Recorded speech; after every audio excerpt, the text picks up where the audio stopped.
Hello students, मैं doctor Ashri, assistant professor history department MLV college Bhilwara.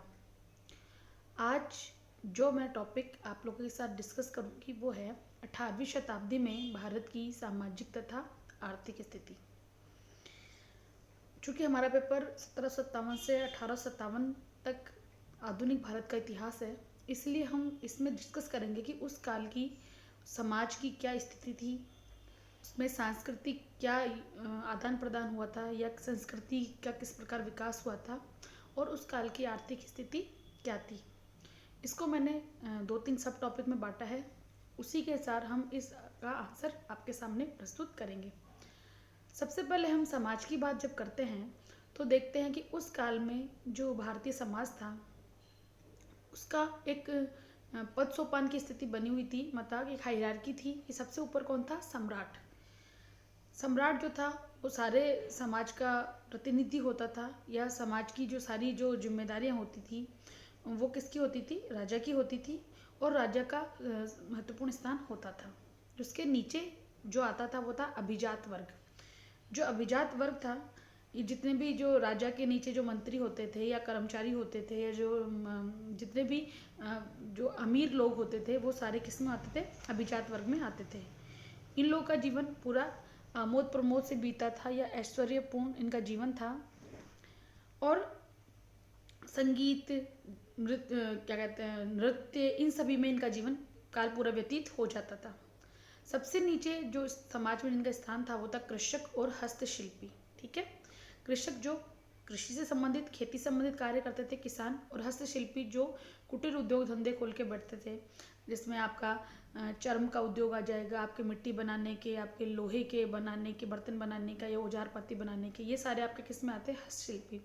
बढ़ईगिरी का काम जो लकड़ी संबंधित होता है वो सब इसके अंदर आ जाता था। ये वर्ग समाज का एक बड़ा वर्ग था, लेकिन इसका जीवन हमेशा गरीबी में ही व्यतीत होता था। हम देखते हैं कि उस काल के समाज में भी जाति प्रथा का प्रचलन था। अर्थात हम देखते हैं कि जो जाति प्रथा जो एक वैदिक काल में वर्ण व्यवस्था के रूप में चालू हुई थी और जिसने धीरे धीरे अपना एक विकृत रूप जाति के रूप में धारण कर लिया, वो भी इस काल में विद्यमान थी। अब हम बात करेंगे कि इस काल में स्त्रियों का स्थान कैसा था। इस काल में पुरुषों के साथ उनको समानता इस काल में भी नहीं मिल पाई थी। जब ये हम देखते हैं कि बाद की जो वैदिक काल के बाद से ही स्त्रियों की स्थिति में निरंतर गिरावट चालू हुई थी, और बाद के जैसे हम जो काल आए, जैसे पौराणिक काल आया, उसमें भी स्थिति गिरती चली गई। और 18वीं शताब्दी की हम बात करें तो हम देखते हैं कि इस काल में भी समाज में अनेक प्रतिबंध लागू थे। इस कारण स्त्रियों की स्थिति हमें सही नज़र नहीं आती। मालाबार तथा कुछ अन्य क्षेत्रों को छोड़कर प्रायः हिंदू समाज क्या था? पितृ प्रधान। अर्थात पितृ प्रधान मतलब कि जो परिवार होता था उसमें जो हेड कौन होता था? पिता होता था। पर्दा प्रथा हिंदू और मुसलमान दोनों में विद्यमान थी। बाल विवाह का भी उस काल में प्रचलन था। दहेज प्रथा भी उच्च वर्णों में प्रचलित थी। उत्तर प्रदेश तथा बंगाल के कुलीन घरानों में बहुपत्नी प्रथा बहुत ज़्यादा प्रचलन में थी। बहुपत्नी प्रथा मतलब एक से ज़्यादा स्त्रियों से विवाह करना। द्विजों में विधवा विवाह नहीं होता था। ऊपर के जो तीनों वर्ण हैं, ब्राह्मण, क्षत्रिय और वैश्य, इनको तीनों को एक साथ द्विज कहा जाता है। अर्थात इनमें विधवा विवाह नहीं होता था। अर्थात वह स्त्री जिसका पति मर जाता था उसका पुनर्विवाह नहीं होता था। पेशवाओं ने भी विधवा के पुनर्विवाह पर एक कर लगा रखा था, उसका नाम था पतदाम। बंगाल, मध्य भारत, राजस्थान इत्यादि के उच्च हिंदू कुलों में सती प्रथा का प्रचलन था। सती प्रथा का भी 18वीं शताब्दी में प्रचलन था। अर्थात उस काल में सती प्रथा का प्रचलन था। सती प्रथा से आप अच्छी भांति वाकिफ है कि जब किसी स्त्री का पुरुष मर जाता है तो पुरुष अपने पति की चिता के साथ ही जो पत्नी होती है वो जीवित ही क्या कर लेती है? आग में जल जाती है, और ऐसे करके वो मृत्यु को प्राप्त होती है। इस प्रथा को सती प्रथा कहा जाता था। दास प्रथा आप जानते ही हैं कि व्यक्ति को गुलाम बनाकर उनसे काम लेना और उनको सिर्फ अपने घर एक नौकर की भांति रखना, और उनको बेचा खरीदा जाता था। एक बार उनको खरीद लिया जाता है दास को, तो वो आपका आजीवन क्या रहेगा? आपका सेवक रहेगा। तो उस काल में हमारे भारत में भी दास प्रथा प्रचलित थी। यद्यपि भारत में दासों से जो व्यवहार किया जाता था वो यूरोप में जो व्यवहार होता था उससे अच्छा होता था, लेकिन दास प्रथा भारत में भी प्रचलित थी। अब हम बात करते हैं भारत में उस काल में शिक्षा की स्थिति की। हम देखते हैं कि हिंदू और मुसलमानों में दोनों में ही जो शिक्षा थी वो धर्म से संबंधित थी, अर्थात दोनों में ही धार्मिक शिक्षा पर ज़्यादा जोर दिया जाता था। संस्कृत के उच्च जो अध्ययन केंद्र थे वो बंगाल, बिहार तथा काशी में थे। ठीक है, मतलब कि जो बंगाल, बिहार, जो काशी का क्षेत्र था वो शिक्षा की दृष्टि से अधिक उन्नत था। उसको जो कहा जाता था शिक्षा केंद्रों को वो तोल या चतुष्पाटी कहा जाता था। मिथिला तथा उत्कल संस्कृत के विशेष केंद्र थे। मिथिला जो बिहार में स्थित है, उत्कल उड़ीसा का क्षेत्र है, ये संस्कृत के प्रमुख बिंदु थे। फ्रांसीसी पर्यटक बर्नियर ने काशी को भारत का एथेंस कहा है। ठीक है, बर्नियर जो भारत में मुगल काल में भारत में भ्रमण के लिए आया था, तो उसने काशी को यथार्थ जो बनारस है आज का, उसको भारत के एथेंस की संज्ञा दी है। फारसी तथा अरबी के उच्च शिक्षा केंद्रों को मदरसा कहा जाता था। राजभाषा होने के कारण हिंदू तथा मुसलमान दोनों ही फारसी सीखते थे। पूर्वी भारत में आजिमाबाद जो बिहार में स्थित है फारसी का प्रसिद्ध केंद्र था। प्रारंभिक शिक्षा का प्रचलन पर्याप्त मात्रा में उस काल में भारत में विद्यमान था। हिंदू प्राथमिक विद्यालय को पाठशाला तथा मुस्लिम विद्यालय को मकतब कहा जाता था। ये विद्यालय प्रायः मंदिरों और कहाँ होते थे, मस्जिदों में संबंधित होते थे। यद्यपि विद्या का प्रचलन प्रायः उच्च वर्णों में था, परंतु निम्न वर्ण के बालक भी उस काल में शिक्षा प्राप्त करने लग गए थे। हम बात कर रहे हैं 18वीं शताब्दी की, इस बात का आप ध्यान रखें। स्त्री शिक्षा अभिष्ट नहीं थी, अर्थात स्त्रियों की शिक्षा मिलती थी लेकिन बहुत ही कम हमें इतने केस मिल पाते, क्योंकि अभी मैंने आपको बताया कि पर्दा प्रथा थी, बाल विवाह होता था, तो इन सब कारणों से स्त्रियों की शिक्षा में प्रतिबंध लगे हुए थे।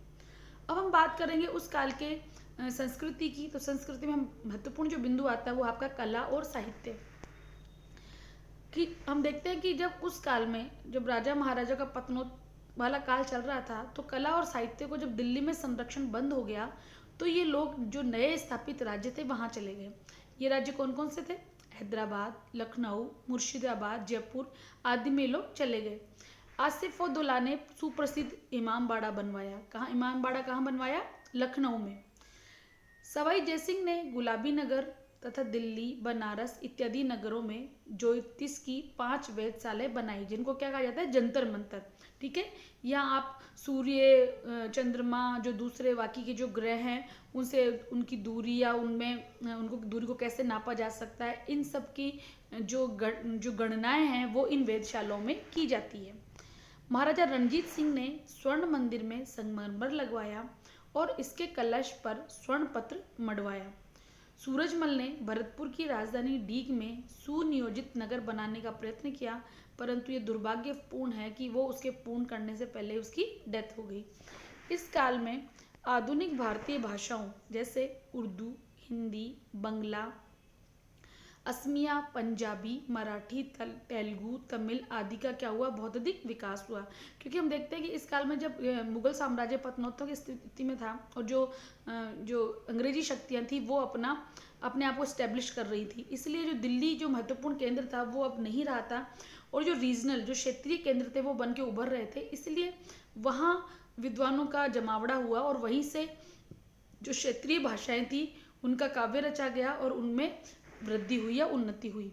इसी शताब्दी में ईसाई धर्म प्रचारकों ने भारत में प्रथम मुद्रणालय स्थापित किया, अर्थात अब किताबें छपने लग गई थी, आपके अखबार छपने लग गए थे। तो ये महत्वपूर्ण क्रांतिकारी परिवर्तन उस काल में आए। तो हम देखते हैं कि अगर हम इतिहास के जो 18वीं शताब्दी के समाज की बात करेंगे तो हम देखते हैं कि समाज में वही वर्ण जाति प्रथा के दोष विद्यमान थे, और लेकिन इस काल में जो क्षेत्रीय स्तर पर साहित्य का, भाषा का महत्वपूर्ण रूप से विकास हुआ, ईसाई धर्म का प्रचार हुआ, मुद्रणालय का विकास हुआ, तो हम देखते हैं कि सांस्कृतिक रूप से ये और सामाजिक रूप से ये स्पष्ट हो जाता है कि उस काल की स्थिति कैसी थी। अब हम बात करेंगे 18वीं शताब्दी की आर्थिक स्थिति की। इस शताब्दी के देखेंगे कि तो इस काल में भी जो महत्वपूर्ण अर्थव्यवस्था इकाई थी वो ग्राम ही बनी रही थी। हम प्राचीन काल से देखते हैं कि भारत एक कृषि प्रधान देश रहा है और भारत एक ग्रामीण अर्थव्यवस्था रही है। 18वीं शताब्दी में भी भारत एक ग्रामीण अर्थव्यवस्था थी और प्रमुख इकाई कौन थी? ग्राम। ग्राम एक स्वशासित तथा स्वावलंबी थी, अर्थात ग्रामीण क्षेत्र में जो उत्पादन होता था वो उस एरिया में रहने वालों की आजीविका का महत्वपूर्ण साधन भी था। उस उत्पादन का वितरण भी उसी एरिया में हो जाता था, अर्थात लोगों को अपनी आवश्यकता की चीजें आपस में उस गांव में प्राप्त हो जाती थी, उनको शहरों के अधीन नहीं रहना पड़ता था। अगर हम नगरों में देखें तो नगरों में भी हस्तशिल्प का स्तर इस समय काफी विकसित हो चुका था। भारतीय माल की संसार की सभी मंडियों में क्या थी? इस काल में मांग थी। ढाका, अहमदाबाद तथा मसूलीपट्टनम का सूती कपड़ा उद्योग, मुर्शिदाबाद, आगरा, लाहौर तथा गुजरात का रेशमी माल, कश्मीर, लाहौर और आगरा के ऊनी शॉल, सोने चांदी के आभूषण, बर्तन, धातु का सामान, हथियार, ढाल इत्यादि की भारत में और भारत के बाहर बाजारों में काफ़ी डिमांड थी। जो व्यापारी थे उस काल में व्यापारी वर्ग का काफ़ी विकास हुआ। हम देखते हैं कि भारत से कितना सारा शॉलें भेजी जाती थी, भारत की रेशम की वैल्यू थी, सूती कपड़े की बहुत मांग थी, तो धीरे धीरे पूंजीपति वर्ग का भी विकास हुआ। अब देखते हैं कि जैसे पूंजीपति वर्ग का विकास हुआ, व्यापारी वर्ग का विकास हुआ, जब ये लोग भारत से बाहर निर्यात करेंगे, आयात करेंगे, तो धीरे धीरे बैंक पद्धति का भी इस काल में महत्वपूर्ण रूप से विकास हुआ। उत्तरी भारत में जगत सेठ तथा दक्षिण भारत में चेट्टियों का उदय हुआ। ये जगत सेठ और जो चेट्टी वर्ग था ये व्यापार वर्ग से जुड़ा हुआ वर्ग था। ये छोटे मोटे व्यापारी को ऋण देने के का काम करते थे या उनको उनकी जो संबंधित जो समस्याएं थी उनको दूर करने का काम करते थे। हुंडियों का भी उस काल में प्रचलन शुरू हो गया था। 18वीं शताब्दी में भारतीय व्यापार के विकास से ये लगता है कि भारत में इस समय पूंजीवाद के उत्थान की परिस्थितियां विद्यमान थी, लेकिन उसमें कुछ प्रतिबंध ऐसी परिस्थितियां थी जिससे उनका प्रचार नहीं हो रहा था। जैसे कि इस काल में सामंतशाही वर्ग का बहुत अधिक प्रसार था, इसलिए क्या होता था कि कृषकों के बचाए हुए धन का वो लोग दुरुपयोग करते थे। इसके अलावा अभिजात वर्ग की संपत्ति सरकार जब्त कर लेती थी, इसलिए भी इस काल में पूंजीवाद का विकास नहीं हो पाया। लोगों में बचत की भावना तथा प्रवृत्ति का भी अभाव था और इन बचतों का सदुपयोग न करना आदि अनेक कारण थे जिस कारण भारत में पूंजीवाद का विकास नहीं हो पाया। तो हम देखते हैं कि इस काल की जो अर्थव्यवस्था थी वो धीरे धीरे डेवलप तो हो रही थी, नगरों में हस्तशिल्प का विकास हो रहा था, भारत का आयात निर्यात बढ़ा हुआ था, लेकिन धीरे धीरे हम देखते हैं आगे चल के कि अंग्रेजों की नीतियों से ये सब क्या हुआ, धीरे धीरे नष्ट होता चला गया और भारत धीरे धीरे गरीबी की रेखा के नीचे आ गया। इसी के साथ ये टॉपिक खत्म होता है। धन्यवाद।